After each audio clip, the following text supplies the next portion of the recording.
Hello everyone and welcome back to the Great Book of Grudges. My name is Nathan and we're back with more SFO. The newest patch, Storm of Chaos, has just released at this point, I'm hoping, because if not then I'm wrong, but it should be today if it hasn't. And yeah, pretty much all the races have been covered. We've got one more to go over and that's the Tomb Kings, which will be this one today, and then I can finally rest. Vendors can leave me alone for a few days. Help me, he's been whipping me a lot. Anyways, let's just jump in, check out the changes to the Tomb Kings, and have some fun, right? So we're going to start off with Cetra, as he's the default choice when picking the Tomb Kings, and his faction effects are as follows. Unique unit abilities in technology tree and powerful events. Allegiance points gained plus 50% for alliances with Tomb Kings. Hero capacity plus 1 for Tomb Princes. Construction time minus 2 for province, capital / settlement buildings. Weapon strength plus 25% for skeleton chariots and skeleton archer chariot units. When it comes to the Lord effects, we have the following. Casualty replenishment plus 10% for Lord's army. Leadership aura size plus 100%.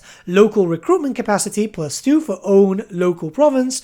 And a leveled secondary trait. So all the playable Tomb King factions are getting unique additions to their tech tree, and here you can see Cetra's one, which is going to focus very heavily on getting some abilities to your units. This is going to make your army have loads and loads of abilities, make them much stronger, as obviously Cetra commands the strongest legions, right? This is a very big thing in his lore, and you've got a lot. It's going to be fairly expensive, because you have to pay around 10,000 of your treasury, and then obviously there's canopic jaws involved. So you're not going to get these early on. It's not definitely going to be one of these things that you're going to get early into your campaign.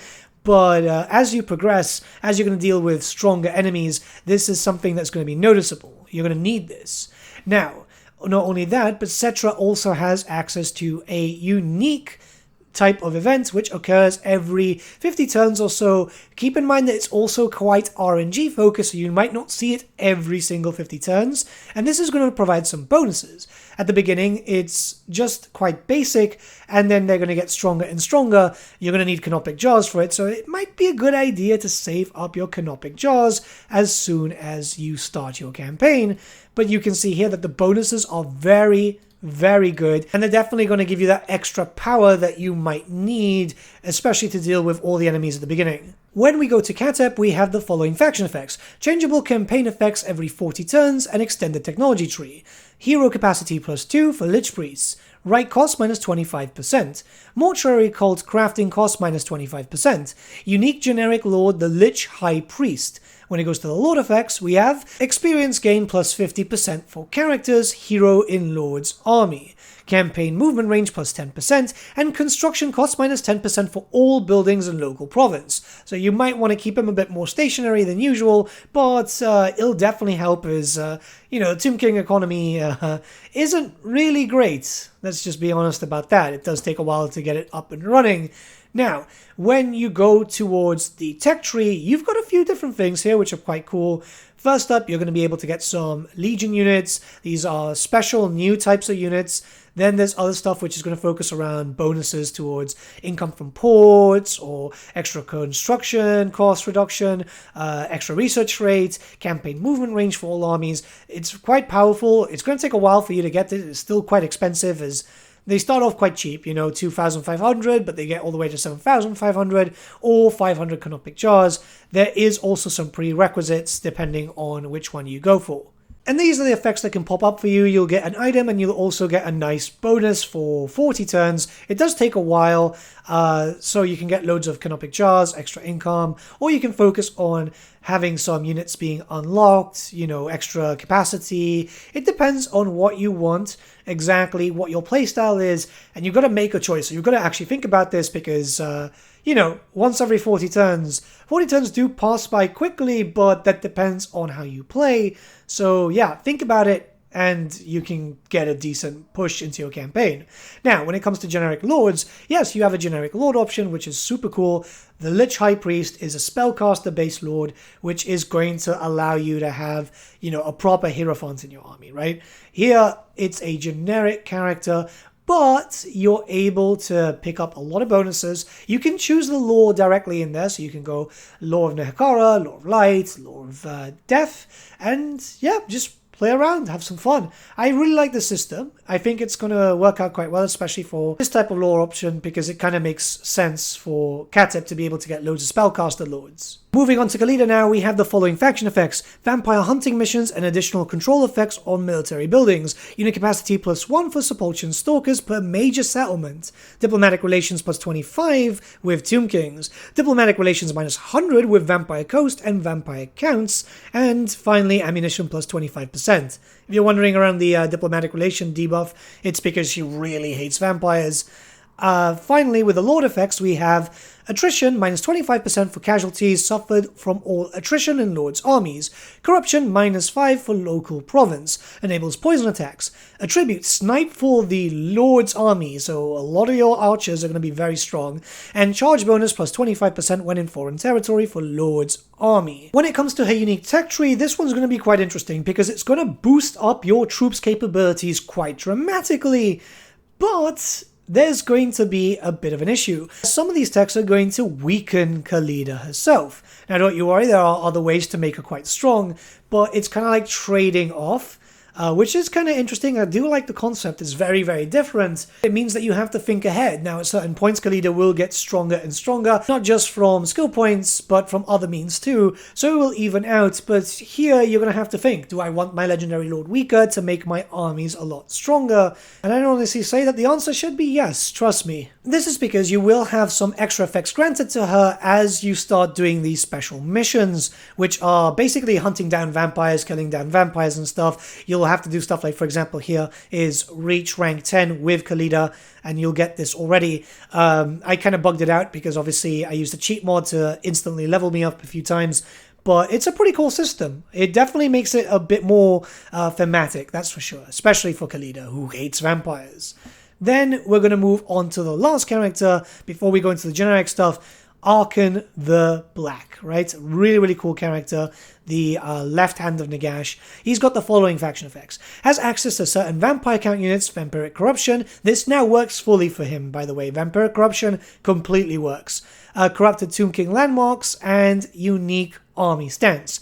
Army capacity +1, diplomatic relations -100 with Tomb Kings, diplomatic relations +100 with Vampire Coast and Vampire Counts, and attrition -100% casualty suffered from vampiric territory attrition. When you go to the Lord effects, we have the following: Winds of Magic Power Reserve +10 for the capacity, cooldown -10% for all spells, Vampiric Corruption +2 for all characters faction-wide, so you're going to be spreading this a lot, and finally melee attack +5 for Lord's army. Arkin has access to a smaller tech tree, but it's still a powerful one. It's going to increase army capacity a little bit. It's going to give you some faction-wide bonuses like casualty replenishment rates. Certain ones are linked up into groups, meaning that you can get one or the other, and I think that's perfectly fine, as just a few choices here and there is kind of good. I like the theming for that. There's also some areas that are linked behind, you know, getting to certain pyramids, and yeah, it's just the usual. Go to those areas, build a landmark, there you go. And it's very Tomb King-y. Now when we go into more generic style stuff, so this is for all the Tomb Kings, there are a few new buildings. These are going to work as Ancient Kingdom buildings, and they're going to be quite beneficial to you. They're going to provide loads of bonuses, sometimes some extra cash faction-wide through certain buildings, general cash, some resources too, which is obviously going to be quite helpful, or a few other things. And yeah, it's going to cost canopic jars per turn, but it's literally just like one, so you're fine. It's not going to actually break the bank or anything, as long as you still make sure that you get extra from, you know, lords and heroes and stuff. And then lastly, you've got your pseudo-legendary lords. These are the ones from your tech tree. They've been buffed up a little bit to feel more like legendary lords, so better skills all around, just a few buffs here and there, some extra skill choices. The idea is just to make them a lot more useful. And I like the idea of that because you can't confederate. I mean, you can if you use, like, recruit defeated legendary lords, but this does definitely help if you want to go with a closer to vanilla feel, despite the fact that it is modded. Now, even though we might have finished with the campaign stuff, you might have noticed there's a decent amount of video time left, and that's because there's a lot of units being added in. Yes, a lot of units are being added in. These are the Green Skulls, and they are exclusive to Arkin. So, frontline, decent stats all around. They've got magical and fire attacks too, which is pretty cool, because that means that you've got a lot more damage against anything that takes a lot more from it, anything with regeneration and so on. Yeah, I like them. I think they're awesome. if you move on to the next unit, those are the Krokagar Legions. This is an archer unit with fire attacks, and they can do a lot of damage. They're anti-large too. They are specific to a pyramid.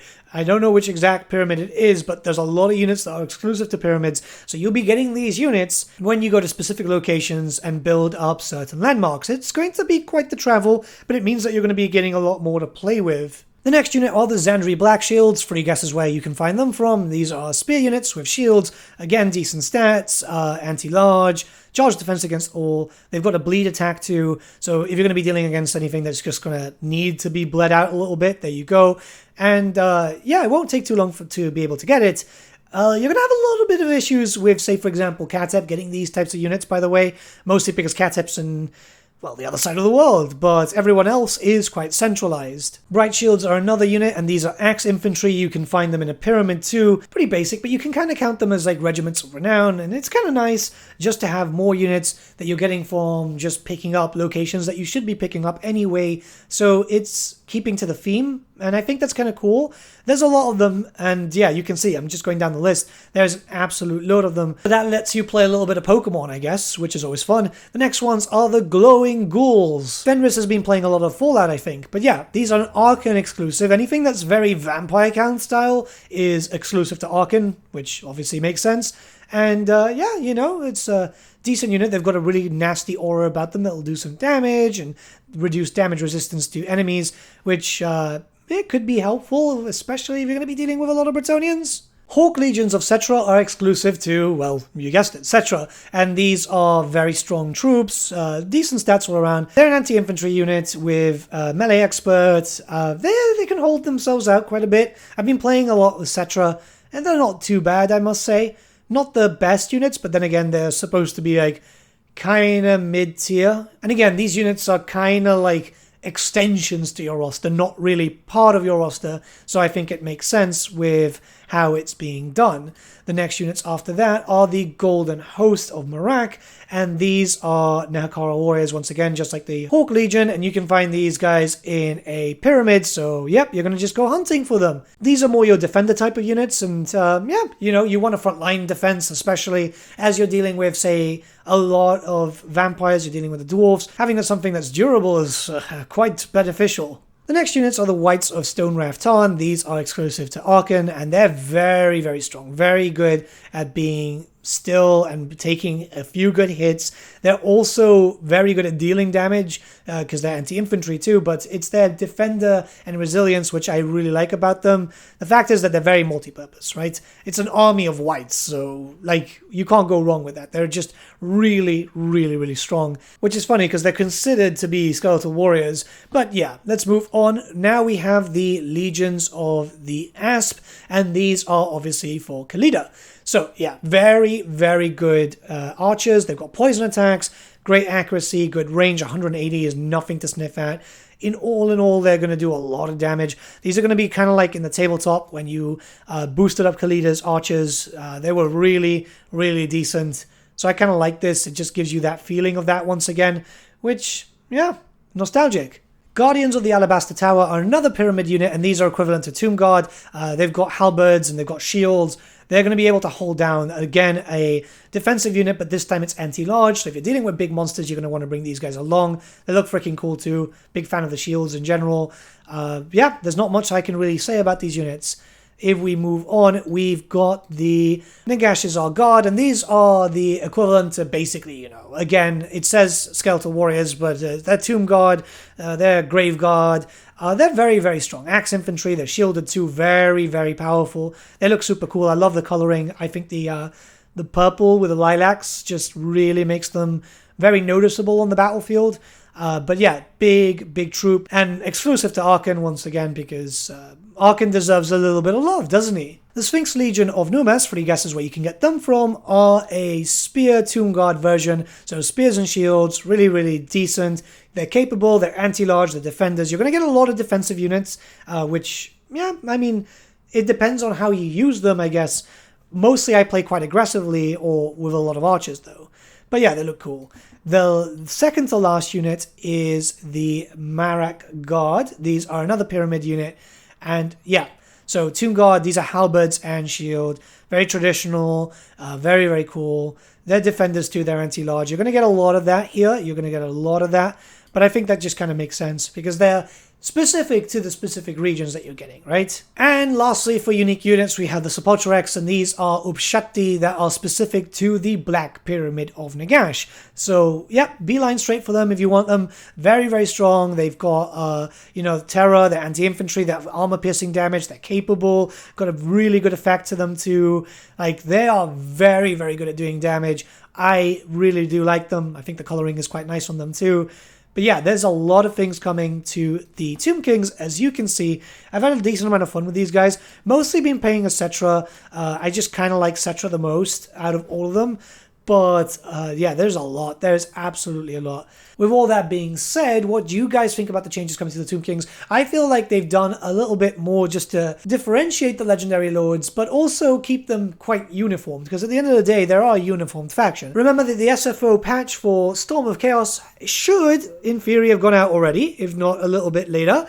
But yeah, if you have any thoughts, leave them as feedback in the comments below. The SFO team will be checking that out and taking notes for future patches that will come in the future.